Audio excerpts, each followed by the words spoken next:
so now I have to go and dig them up and put them in the right place. But at least I remembered now.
Wait, did you really break that pellet?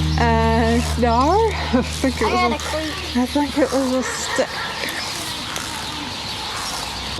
Hey guys, welcome to Wild Hope Homestead. Trying to get a few more veggies planted now. Got to get some more pumpkins in, and we've got more tomatoes to get in too. Hold on, don't plant my pumpkin. Hold on. Oh, not here. Probably.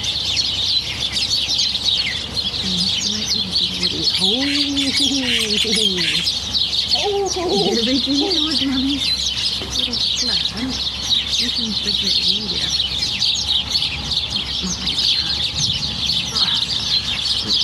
What's this?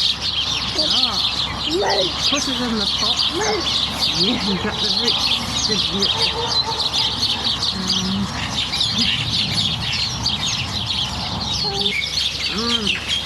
That's got a bite on it.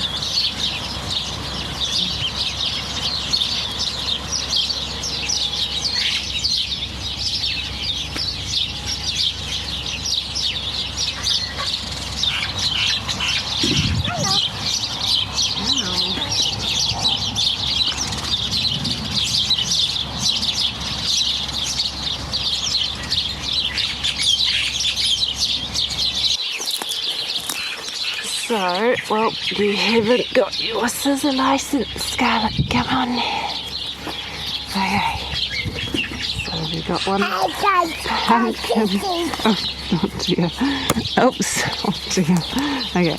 You got one pumpkin planted here. So these are the New England pie pumpkins. We got the first one planted over here, on this side of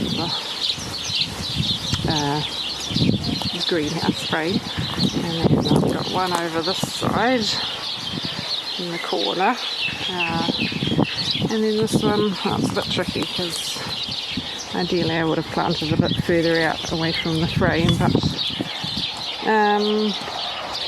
partly I haven't got all these weeds dealt with, and partly I'm still figuring out what to do with this space in front here. So that'll be alright. I've got it pointing out this way so it can grow into where the weeds are.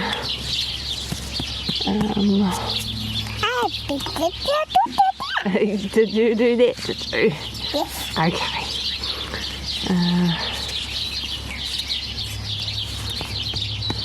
Put in the dirt there. Okay, we don't need any more holes because we haven't got any more pumpkins. Well, not this variety anyway.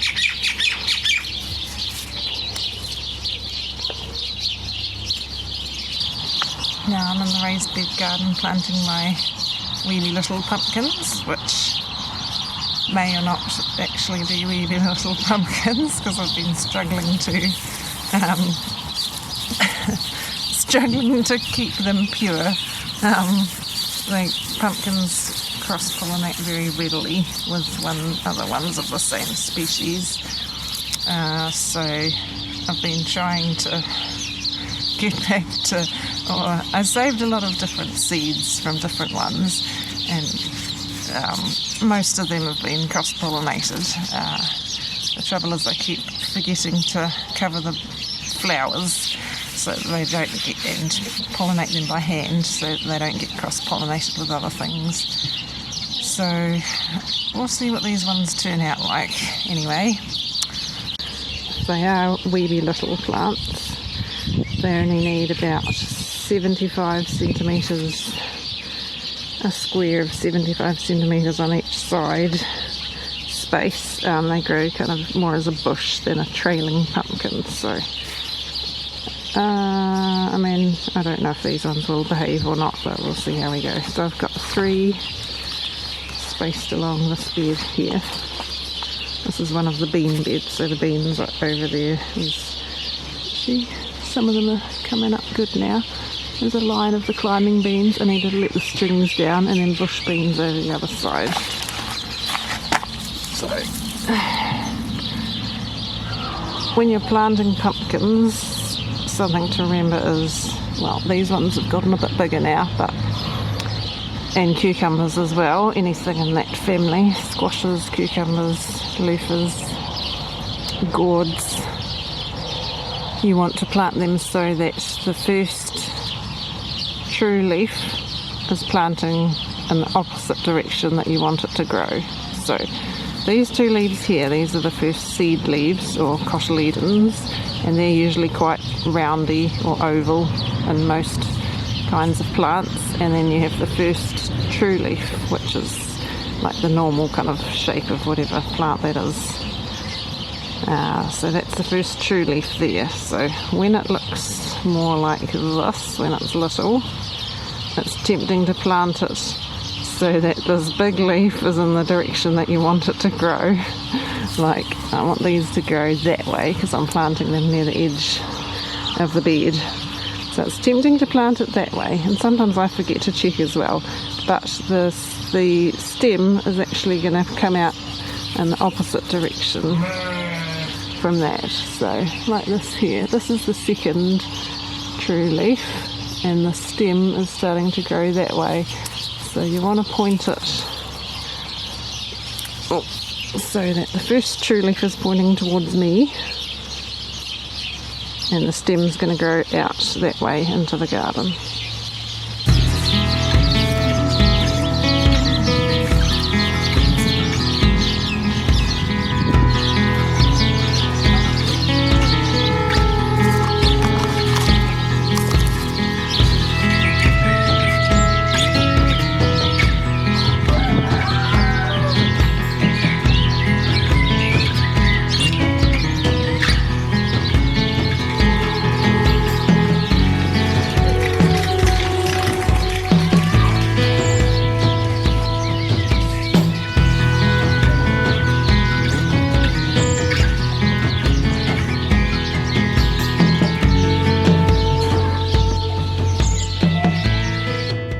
I'm rendering some chicken fat at the moment.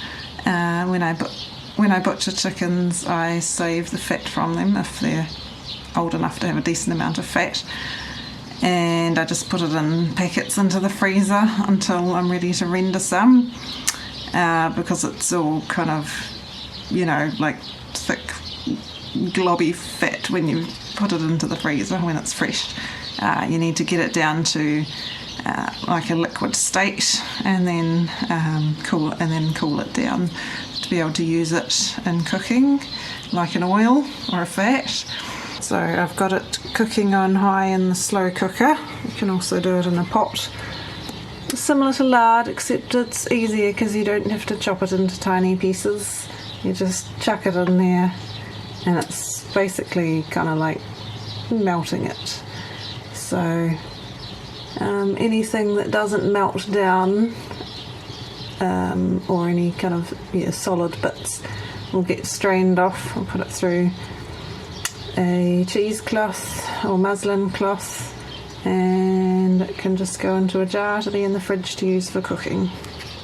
Any animal fats are great fats for cooking, and it can, if you're producing your own or got byproducts that you can use or whatever, it's cheaper than buying a whole bunch of olive oil or whatever. We don't use any basically any vegetable oils, processed vegetable oils, other than we use olive oil, and a lot less these days, and we have some coconut oil, like extra virgin coconut oil, and a little bit of fragrance free coconut oil, fair trade coconut oil that we buy in bulk. We don't use much butter because some of us have issues with dairy intolerance, which is a shame because butter is good to use otherwise. So we use, obviously we have a supply of chicken fat from chickens that get processed, and sometimes sometimes we have lard if I buy pork fat or pork crackling and render it down.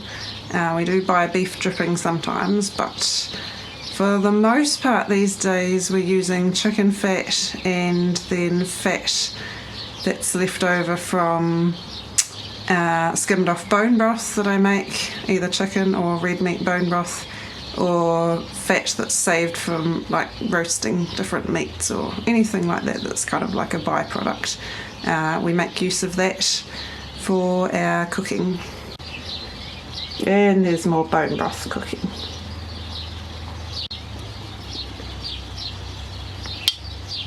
Chicken bone broth this time. Yesterday I made a mistake with my pumpkin planting and accidentally planted the two of the New England pie pumpkins by the greenhouse frame, and they were supposed to be the Musky de Provence pumpkins.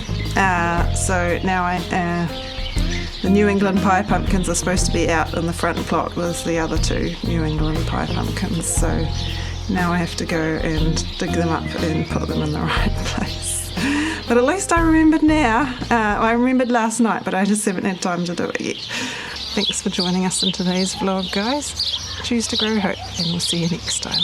Bye.